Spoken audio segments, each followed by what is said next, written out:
Alizeh talk کے معزز سامعین کو علیزہ کنول کا سلام۔ دوستو، شروع کرتے ہیں آج کی کہانی۔ میں آج بھی شدید جھنجھلاہٹ کا شکار تھا اور وہ آج بھی ہنستی مسکراتی میرے سامنے آ گئی تھی۔ نہ جانے کیوں وہ میرا ضبط آزماتی تھی اور میں اس وقت سے ڈرتا تھا جب میرے ضبط کا پیمانہ لبریز ہوگا تو اس دن نہ جانے کیا ہوگا، اور میں خدا سے اس دن کے نہ آنے کی دعائیں کرتا کہ یا باری تعالیٰ مجھے حوصلہ دے، ہمت دے کہ میں ضبط کا دامن نہ چھوڑوں۔ جبھی تو میں اس سے دور دور رہنے کی کوشش کرتا اور جہاں وہ ہوتی وہاں سے چپکے سے نکل پڑتا، جبکہ اسے دیکھ کر میرے ہاتھوں کی مٹھیاں اور دماغ کی رگیں تن جاتی اور شدید غصے پہ قابو پاتے ہوئے میں وہاں سے نکل پڑتا۔ میرے دل کی ساری خوشی بن کے رہنا، ضروری ہو تم اور ضروری ہی رہنا۔ تمہیں میں نے چاہا محبت سے بڑھ کر، محبت ہو میری، محبت ہی رہنا۔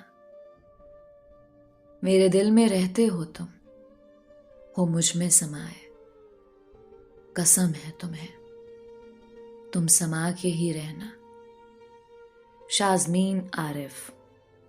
ارے واہ، آج پھر کرنٹ افیئر میں شازمین نے لکھا ہے۔ زین العابدین نے کرنٹ افیئر سے نظریں ہٹا کر سامنے کرسی پہ براجمان عبد الرحمن سے کہا۔ ہاں، پڑھ لیا ہے میں نے، عبد الرحمن نے مختصر جواب دیا۔ ویسے لکھتی اچھا ہے، کیا خیال ہے؟ زین العابدین نے کرنٹ افیئر پہ نظریں گاڑتے ہوئے کہا۔ ہاں شاید، عبد الرحمن نے سرسری سا جائزہ لیتے ہوئے کہا۔ اگر اسے کوئی تھوڑا بہت گائیڈ کر دے تو کمال کی رائٹر بن سکتی ہے، کیا کہتے ہو؟ زین العابدین سوال و جواب کے موڈ میں تھا۔ شاید، ہاں۔ جبکہ عبد الرحمن نے موضوع گفتگو ختم کرنے والے انداز میں کہا، زندگی کے سفر میں کتنے کام ادھورے ہی رہ گئے، بہنوں بھائیوں گھر والوں کی ذمہ داریاں اٹھاتے نبھاتے میں بوڑھا ہو گیا۔ زندگی کی 35 بہاریں دیکھ لیں مگر پھر بھی ان کا باپ نہ بن سکا۔ آج بھی کتنے کام ادھورے ہیں، چھوٹی بہنوں کی شادی ہے، امی کا حج ہے، اور بڑی بہن کے گھر بیٹی کی پیدائش پہ جو لوازمات اسے دینے ہیں وہ الگ، چھوٹے بھائی کی مہنگی فیسیں اور اس کی خواہشات سب میرے ہی تو ذمہ ہے۔ میں آنکھیں بند کیے ذہن میں امڑنے والے خیالات کو ایک فلم کی طرح دیکھ رہا تھا۔ اگلے دن آفس میں وہ کسی تازہ پھول کی طرح مہکتی ہوئی ہنستی کھلکھلاتی میرے سامنے آ کھڑی ہوئی اور براہ راست مجھ سے مخاطب تھی۔ رحمان صاحب، کیسے ہیں آپ؟ شکر ہے اللہ کا، میں نے مختصر جواب دے کر نکل جانا چاہا، مگر وہ میرے سامنے آ کر ایسے کھڑی تھی کہ مجھ سے کچھ کہنا چاہتی ہے، اور اس نے وقت ضائع کیے بغیر کہہ ہی دیا۔ میں نے سنا ہے آپ کے پاس اچھی اچھی کتابوں کی لمبی لسٹ ہے، مجھے بھی دیں، مجھ سے بھی اپنا علم شیئر کیا کریں، میں بھی آپ کا کلیکشن دیکھنا چاہتی ہوں، اس نے حق جتانے والے انداز میں کہا، اور اس کی بات سن کے میں صرف اتنا ہی کہہ سکا، جی، اور وہاں سے پہلو بجا کر نکل گیا۔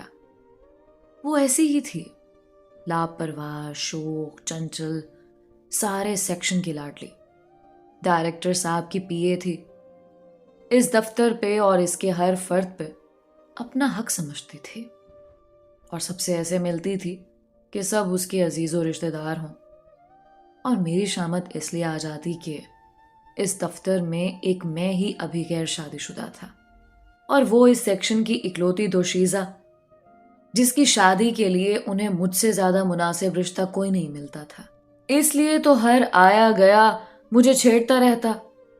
جب تمہارے پاس آپشن ہے تو تم کیوں نہ شکری کرتے ہو، مگر میں کیا کروں، میں گھر و معاش دیگر ذمہ داریوں میں گھرا ہوا ہوں، تھکا ہارا عمر رسیدہ شجر اس کھلتی ہوئی کومپل کو کیا سہارا دے سکوں گا۔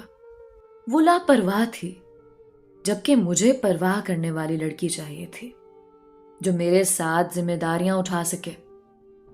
وہ حد سے زیادہ شوخ تھی اور مجھے سنجیدہ مزاج لڑکی پسند ہے۔ وہ ناپختہ ذہن و دل کی مالکن تھی، جبکہ میں چاہتا تھا مجھے کوئی میچور لڑکی ملے۔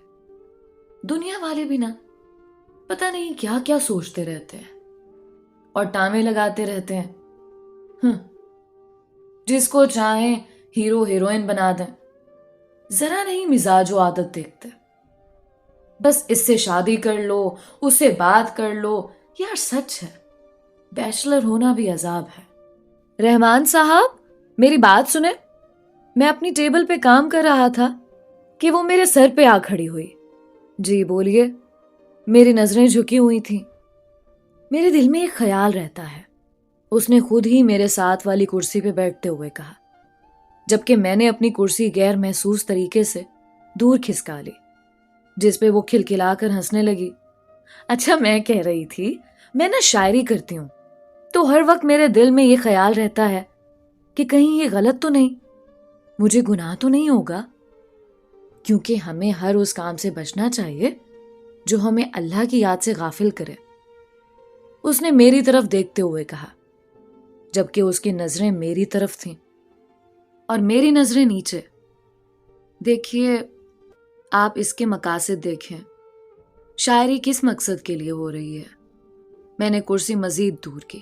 رحمان صاحب شاعری تو رومانٹک ہی ہوتی ہے نا، اس نے بڑی آسانی سے کہہ دیا تھا، جبکہ میں اپنی کرسی جتنی دور کر سکتا تھا میں نے کر لی۔ شاید دیوار کے بالکل ساتھ اب اس سے مزید دور نہیں ہو سکتی تھی۔ دیکھیے، علامہ اقبال، فیض احمد فیض وغیرہ نے بھی شاعری کی ہے، اور سب بامقصد شاعری تھی، روحانیت کی طرف بلاتی تھی۔ جو بندہ جس مزاج کا ہوتا ہے وہ اپنی تحریر و تقریر سے، اپنے عمل سے اسے شو کرتا ہے۔ اب آپ کی تحریریں رومانوی ہوتی ہیں، جس سے آپ کی شخصیت کا پتہ چلتا ہے۔ ابھی آپ پہ ہے کہ آپ دیکھیں کہ آپ کیا لکھ رہی ہیں اور آپ کا کیسا امیج لوگوں کو ملے گا۔ میں نے فائلوں اور گھڑی کی طرف دیکھنا شروع کر دیا، جس کا مطلب تھا کہ وہ اب یہاں سے جائے، مگر وہ جانے والی کہاں؟ آپ مجھے تھوڑا گائیڈ کر دیا کریں، میری اصلاح کیا کریں پلیز۔ کس وقت آیا کروں آپ کے پاس؟ وہ مجھ سے پوچھنے لگی۔ اس کی یہی بے تکلفی مجھے زہر لگتی تھی۔ میں نے صاف جواب دیا، میرے پاس اتنا وقت نہیں ہے، میں نہیں کر سکتا اصلاح۔ آپ کسی استاد سے اصلاح لیں، میں شاعر نہیں ہوں۔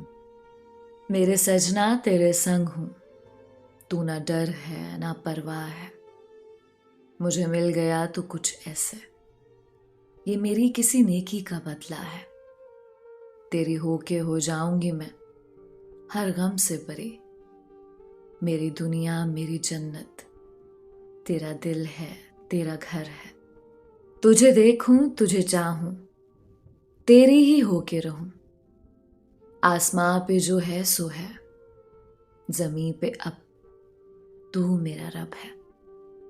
شازمین عارف۔ ویسے رحمان، شازمین کی نئی غزل پڑھی ہے؟ اس میں اس کی اصلاح بنتی ہے یار، زین نے میری طرف دیکھتے ہوئے کہا۔ کیسی اصلاح؟ میں نے سوالیہ انداز اپنایا۔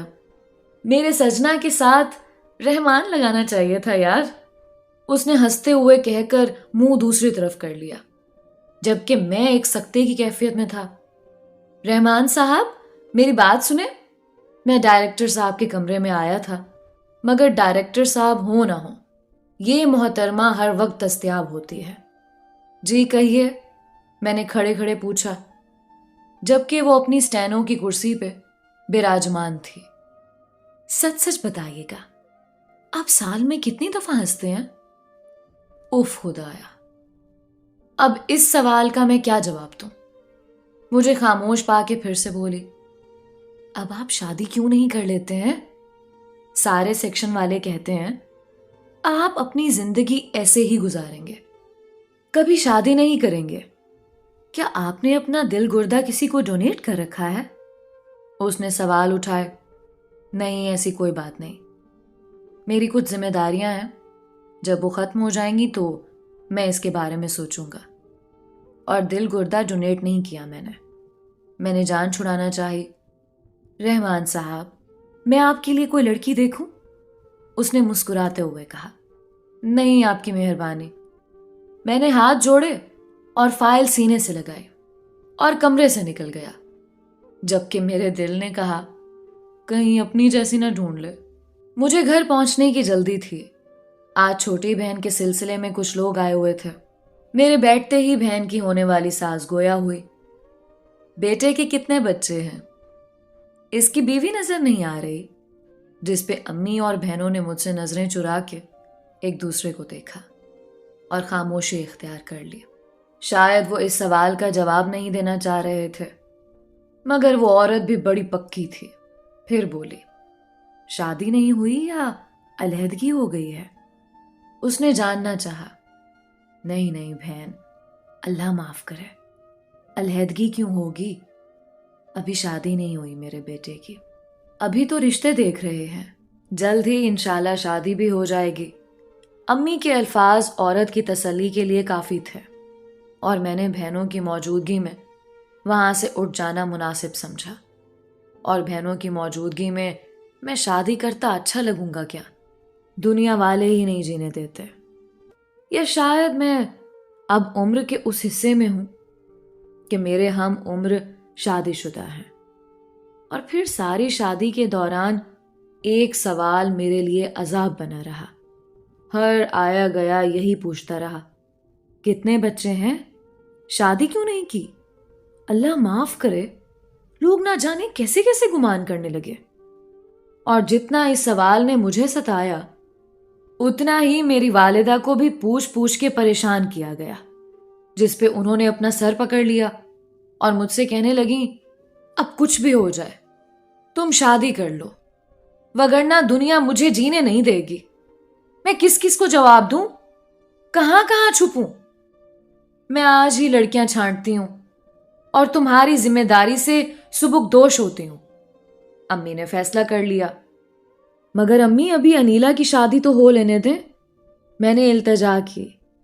سارے کام ہو جائیں گے، پہلے ہی تمہارے ساتھ بہت ظلم کیا، تینوں بیٹیوں کے چکر میں تمہیں بالکل ہی بھلا دیا۔ امی نے افسوس کیا۔ بہنوں میں الجھ کے تم اپنی زندگی کی بہت سی بہاریں دیکھ ہی نہ سکے۔ اب اللہ مالک ہے، تم اپنا گھر بسانے کی کرو، مجھے کوئی لڑکی بتاؤ یا میں ڈھونڈ لوں۔ امی نے استفہامیہ نظروں سے مجھے ٹٹولا۔ میری کوئی پسند نہیں ہے، آپ کسی بھی لڑکی سے میری شادی کروا دیں، میں نے تیزی سے کہا اور کمرے سے باہر نکل گیا۔ اگلے دن اتوار تھا۔ والدہ اور بہنیں لڑکی تلاش مشن پہ نکلی ہوئی تھیں۔ مہینہ بھر سے کھوجی مشن جاری تھا، مگر آج والدہ بہنیں بہت خوش تھیں اور اس انجانی دوشیزہ کے حسن میں رطب اللسان تھیں۔ اور پھر چند دن تک لڑکی کے گھر والے آئے، انہوں نے مجھے دیکھا اور پسند کر لیا۔ یوں چند دنوں میں بات پکی ہو گئی، اور میں نے اپنے دفتر میں سب کو بتا دیا کہ بات پکی ہو گئی ہے اور شادی ہونے والی ہے۔ سب میری خوشی میں خوش تھے، سب نے شکر کیا کہ اب یہ آخری کنوارا بھی کنوارا نہ رہا، اور شاید میرے دل میں بھی سکون سا بھر گیا۔ یار، میں بھی ایک ستا دینے والے سوال سے تنگ آ چکا تھا، اور شاید اکیلے رہتے رہتے بھی اب میں اپنی زندگی جینا چاہتا تھا، کسی کی آغوش میں سر رکھ کر سونا چاہتا تھا، ماں بہن بھائی کے علاوہ ایک محبت اور کرنا چاہتا تھا۔ کبھی جلائی جائے گی، کبھی زندہ دفنائی جائے گی۔ عورت کل بھی پاؤں کی جوتی تھی، آج بھی یہی کہلائی جائے گی۔ اس کی توہین کرنا حق سمجھے گا مرد اپنا۔ وہ کل بھی ناپسندیدہ تھے، آج بھی یہی کہلائی جائے گی۔ شازمین کی غزل میں نے پڑھی۔ یار، یہ اس نے غلط لکھا ہے۔ عورت تو قابل محبت، قابل احترام ہے۔ یہ پہلی دفعہ تھا کہ میں خود ذہن سے شاعری پہ ڈسکس کر رہا تھا۔ شاید اندر کا موسم اچھا تھا، اس لیے باہر اچھے تاثرات آ رہے تھے۔ تو تم سمجھاؤ نا شازمین کو چلو شادی سے پہلے پہلے یہ نیکی کر جاؤ. تم سے تو اصلاح کا کہتی رہتی ہے. اور مجھے خود یقین نہیں آ رہا تھا. میں شازمین کے سامنے کھڑا تھا. شازمین، اس دفعہ غزل ٹھیک نہیں لگی مجھے. ماں، بہن، بیٹی سب قابل عزت و قابل احترام ہیں. یہی تو وہ نازک کلیاں ہیں جو مرد کو عورت کا محافظ بناتی ہیں. مرد کے گھر و دل کی ملکہ عورت ہر روپ میں باعث محبت، عزت، احترام ہے. میں شازمین کو سمجھا رہا تھا اور وہ خاموشی سے سن رہی تھی. شاید اداس بھی تھی. اب پٹر پٹر باتیں نہیں کرتی تھی. چپ سی ہو گئی تھی. رومانوی غزلوں سے سنجیدہ موضوعات پہ لکھنے لگی تھی. ایسی تحریریں جن پہ گمان بھی نہیں ہوتا تھا کہ شازمین ایسی تحریریں بھی لکھ سکتی ہے. دفتر میں سبھی نے اس کی خاموشی کو محسوس کیا. وہ شوخ، چنچل سے ایک دم سے سنجیدہ، محتاط، کم گو ہو گئی تھی. اب وہ کسی پہ اپنا حق نہیں جتاتی تھی، بس اپنے کام سے کام رکھتی تھی. آج میری شادی کا دن ہے. میں بہت خوش ہوں کہ آج میری شادی کا دن ہے اور مجھے یقین نہیں آ رہا تھا کہ میری بھی شادی ہو رہی ہے. مجھ جیسی بڑھتی ہوئی عمر کے دلہے کی دلہن کو دیکھ کر لوگ میری ماں بہنوں کو داد دیے بغیر نہیں رہ رہے تھے کہ دلہن بہت خوبصورت ہے. رحمان کو صبر کا پھل بہت میٹھا ملا ہے. اللہ نے اس کی ماں کی خدمت، بہنوں کے لیے دی جانے والی قربانی، یتیم بھائی کی کفالت کا اجر اسی دنیا میں دے دیا. ایجاب و قبول کا سلسلہ شروع ہوا. شازمین عارف کا نام میری سماعتوں سے ٹکرایا تو میرے 14 طبق روشن ہو گئے. گھر میں بہنیں شازی شازی کہتی تھیں مگر میں نے کبھی غور نہیں کیا تھا. اور پھر ناموں سے تو نام ہوتے ہیں. شرم کے مارے کبھی تفصیلی پوچھ گچھ بھی نہیں کی. مگر اب نکاح نامے پہ تو شازمین عارف تھی.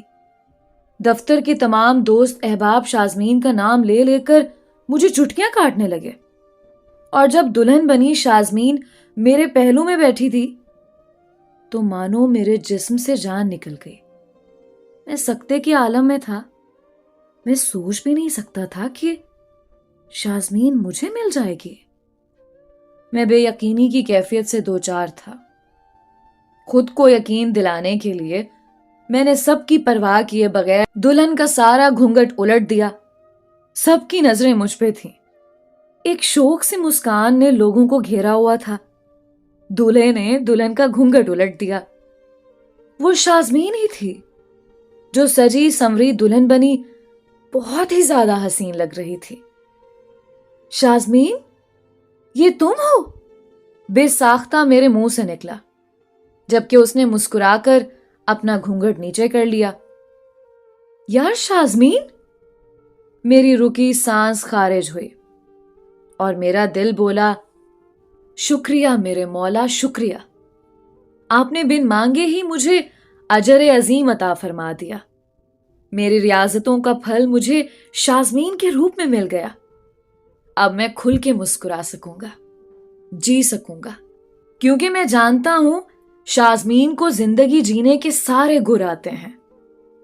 میری زندگی میں میری آس بن کے، میرے پاس رہنا، میری سانس بن کے. اور اب شب وصل کے حسین لمحات میں غزل شازمین نہیں بلکہ میں بذات خود سنا رہا تھا. اللہ جب نعمتیں دے تو شکر کرنا چاہیے. ٹھیک کہا نا میں نے؟ ہے نا؟ کیا خیال ہے دوستو؟ یہ تھی آج کی خوبصورت کہانی. امید کرتی ہوں آپ کو بہت پسند آئی ہوگی. ملتے ہیں ایک نئی کہانی کے ساتھ. تب تک کے لیے علیزہ کنول کو اجازت دیجیے. اللہ حامی و ناصر.